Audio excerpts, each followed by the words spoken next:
Bonjour David, est-ce que vous pouvez vous présenter s'il vous plaît? Donc, je m'appelle David Da Fonseca, je suis professeur de pédopsychiatrie à Aix-Marseille Université, donc enseignant-chercheur et praticien hospitalier. Je suis expert dans les troubles du neurodéveloppement, c'est-à-dire TSA et TDAH, chez l'adolescent et le jeune adulte. Et je fais aussi, je fais de la recherche en neurosciences sur les troubles du neurodéveloppement dans le centre de recherche en psychologie en neurosciences dans une unité CNRS à Saint-Charles. Quel a été votre parcours académique?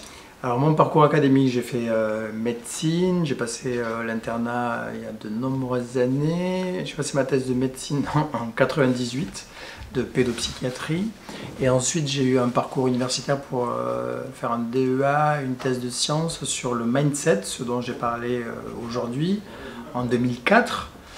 Et ensuite j'ai passé mon HDR et je suis devenu professeur d'université en 2010. Et puis j'étais chef de service de psychiatrie de l'adolescent à l'hôpital Salvatore à Marseille. Et puis voilà, je continue mon parcours et je continue à travailler sur toutes ces choses-là, tu comprends.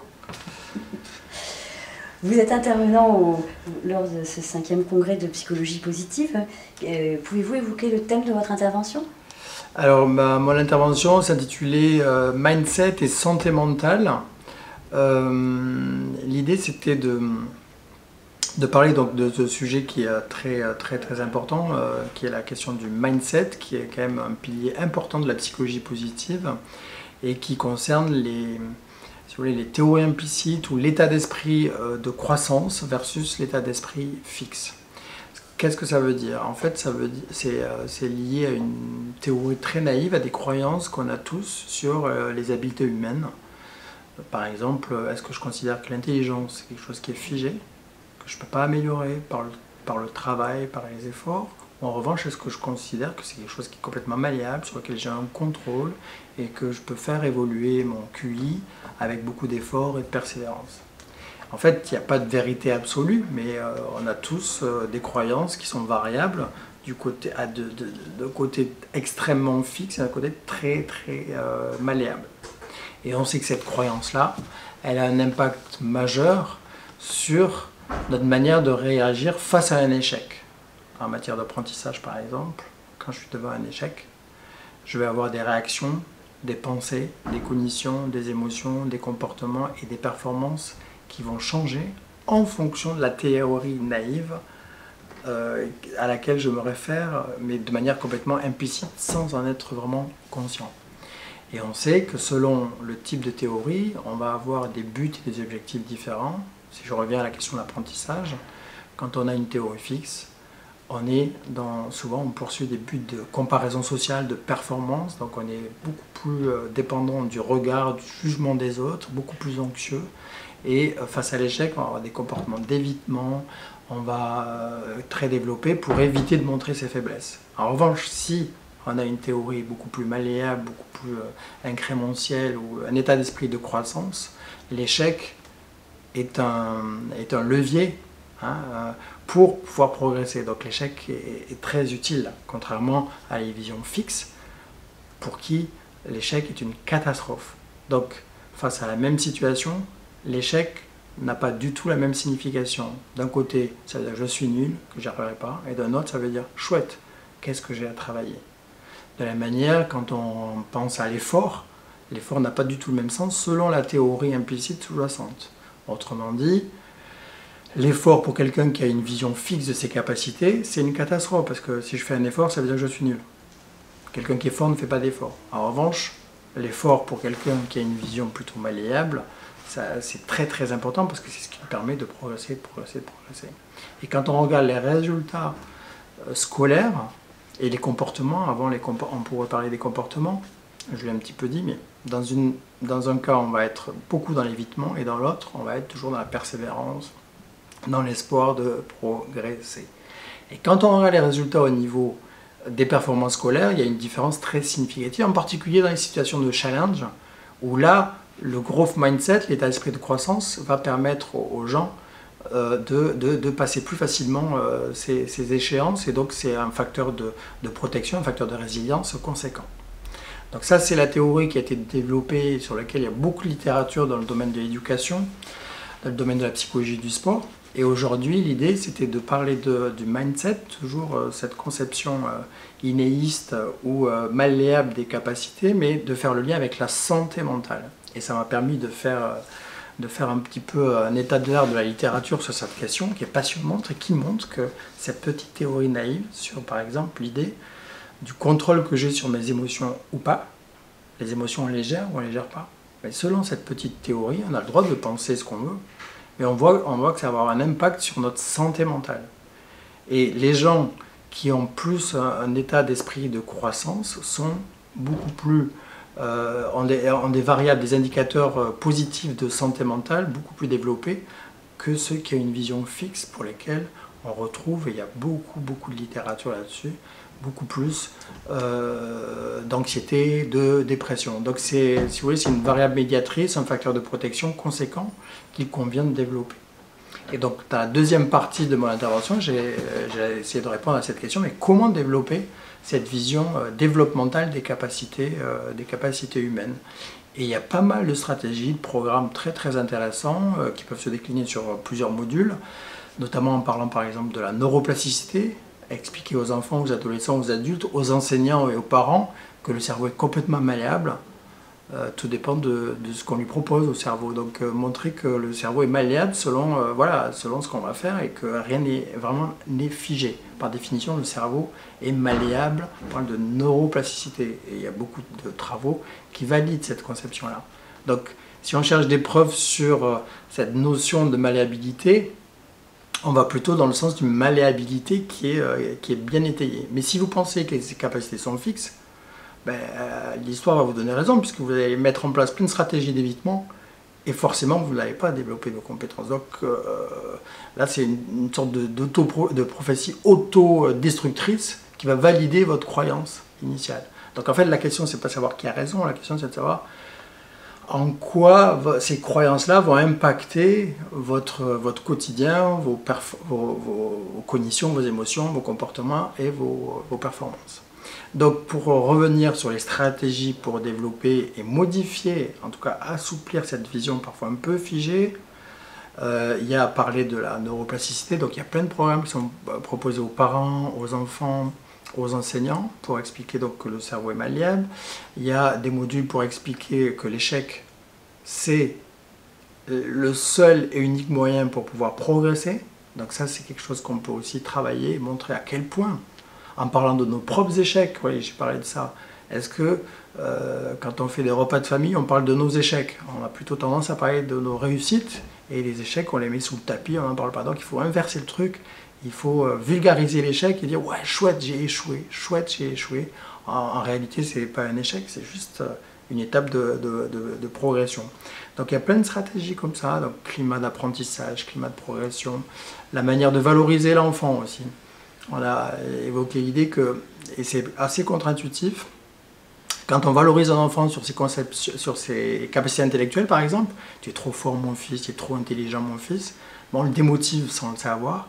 Pourquoi? Parce qu'on focalise sur les résultats et pas sur les processus. Donc pour modifier ses croyances, il faut faire des feedbacks sur les processus, sur les stratégies utilisées. Donc, je suis très fier de toi, mais surtout pour le travail, pour ta persévérance, pour les stratégies que tu as utilisées. Et pas parce que tu es le premier de la classe, parce qu'un jour, tu seras deuxième de la classe, et là, tu risques de t'effondrer si tu restes dans une perspective de comparaison sociale et le fait de rechercher tout le temps de la validation par l'environnement. Alors qu'à l'inverse, quand on est dans une conception plutôt développementale, on est beaucoup moins dépendant du regard et du besoin d'être validé par les gens, et ce qui est important, c'est de progresser par rapport à soi-même, donc c'est un petit peu sans fin. Donc voilà, donc il y a plein de modules qui peuvent être proposés. Alors dans la littérature, il y a même des modules très courts de 30-45 minutes online qui permettent de modifier un petit peu de manière presque miraculeuse la conception innéiste des habiletés et passer à quelque chose de beaucoup plus développemental, et on voit que ça peut avoir des effets, et en matière de santé mentale on sait que ça améliore la santé mentale, donc c'est un facteur de protection qui mérite d'être développé. Donc voilà, il y a plein de perspectives très intéressantes et plein de programmes qui sont en cours d'élaboration et qui sont en train d'être développés. Bon, alors ça reste très anglo-saxon encore, mais on va essayer de se les approprier, mais c'est un changement de vision de la vision des capacités humaines qui est fondamentale dans un monde qui est quand même très très insécure, et donc la psychologie positive elle a toute sa place pour redonner de l'espoir aux gens parce que les gens en ont de moins en moins, donc peut-être en modifiant, en montrant que rien n'est figé, tout est possible, on peut participer, en tout cas améliorer leur quotidien juste en jouant sur ces petites croyances qui encore une fois dépendent du climat environnemental qu'on propose aux enfants, aux adolescents, et je pense notamment aux enseignants et aux soignants. Et puis en fait, oui, je pensais aussi, j'ai parlé de la question des soignants, qui est aussi déterminante en tant que soignant. Quid de notre théorie, de notre mindset sur la possibilité pour un patient d'évoluer. On peut penser schizophrène un jour, schizophrène toujours. Et donc selon la vision développementale ou pas du trouble, on va avoir une posture éducative, une posture de soignant complètement différente. On va être beaucoup plus faire, par exemple, un adulte, faire de la réhabilitation pour faciliter l'inclusion du sujet avec des troubles mentaux. Alors que si on a une vision complètement figée, on ne va pas lui proposer grand-chose, si ce n'est maintenir des choses, mais pas peut-être être moins dans l'inclusion. Donc ça aussi, ça change complètement notre regard sur l'idée de l'inclusion, et aussi que c'est corrélé aussi aux stéréotypes qu'on peut avoir sur la maladie mentale. Donc en changeant encore une fois juste la petite croyance naïve, on est moins dans les stéréotypes et moins dans la stigmatisation. Et on a débuté une étude là-dessus sur les stéréotypes des soignants et des enseignants, et c'est corrélé de manière très significative avec leur type de mindset. Or, on ne nous apprend jamais cette question fondamentale du mindset, et il y a un joli article qui montre à quel point, et il y a une expérience très intéressante, j'en ai pas parlé ce matin, à Chicago, qui a montré qu'en développant, en proposant cette vision des choses pour les étudiants en médecine, pour les enseignants, on changeait un petit peu l'ambiance et le climat, et le rapport que le médecin peut avoir avec l'échec, et avec la proposition, et je trouve ça génial, de faire parler, de demander aux anciens de témoigner de leur échec, de témoigner de leur santé mentale auprès des jeunes médecins, qui à l'heure actuelle se mettent une pression énorme, et on l'a vu aussi quand on regarde la santé mentale chez les psys, chez les médecins, c'est juste une catastrophe, donc il y en a de moins en moins, et ceux qui restent, ils sont pas très en forme. Donc cette vision, ce changement un peu de perspective, il peut être très très aidant et très protecteur pour les aider, pour faciliter le bien-être, et que les gens prennent soin d'eux. Et puis c'est la condition, comme vous savez, indispensable pour pouvoir aider les autres. D'abord, il faut prendre soin de soi, et d'ailleurs on a beaucoup évoqué cette question de l'autocompassion pour les soignants avant d'être disponible pour les autres. Voilà en gros, en résumé, bref, ce que j'ai présenté ce matin. Merci. Pouvez-vous définir ce congrès aujourd'hui en un mot, une phrase? Qu'est-ce que ça vous inspire, le congrès? Je suis ravi, c'est un des congrès où je me sens comme à la maison, si je puis dire. Il y a une énergie incroyable, il y a une bienveillance incroyable, et donc je viens tous les ans avec grand plaisir, parce que je suis très ami avec Charles Crum et Elisabeth, donc je suis ravi. Vraiment, il y a une énergie très bienveillante, très agréable, et puis avec une qualité aussi scientifique, parce que toutes les présentations, c'est des présentations scientifiques. C'est pas juste des croyances, du blabla, et la psychologie positive, les gens ne le savent pas, mais c'est vraiment l'approche scientifique du comment aller mieux. Pendant longtemps, on s'est intéressé au comment aller moins mal, mais c'est pas parce qu'on va moins mal qu'on va mieux. Donc là, l'idée, c'est de savoir comment on fait pour aller bien, et le mindset fait partie de ces outils-là. Donc oui, un congrès très très sympa, avec plein de gens très très bienveillants, passionnés aussi. On sent cette passion dans toutes les interventions, donc je viens avec grand plaisir. Merci. Comment vous envisagez l'avenir de la psychologie positive en France, en Europe et même dans le monde? Est-ce que vous avez une idée Alors quand on regarde l'état de la société actuelle, on se dit waouh, la psychologie positive, elle est où là-dedans? Mais peut-être qu'elle a encore plus son rôle à jouer, parce qu'effectivement il y a une sorte de marasme généralisé, de catastrophisme et puis voilà, d'ambiance très négative. Et je pense qu'une des ressources, c'est parfois de changer notre regard, de mettre le focus, même dans les situations, dans nos vies qui sont parfois difficiles, qui sont toujours difficiles. On vit toujours des moments difficiles dans une vie bisounours, ça n'existe pas.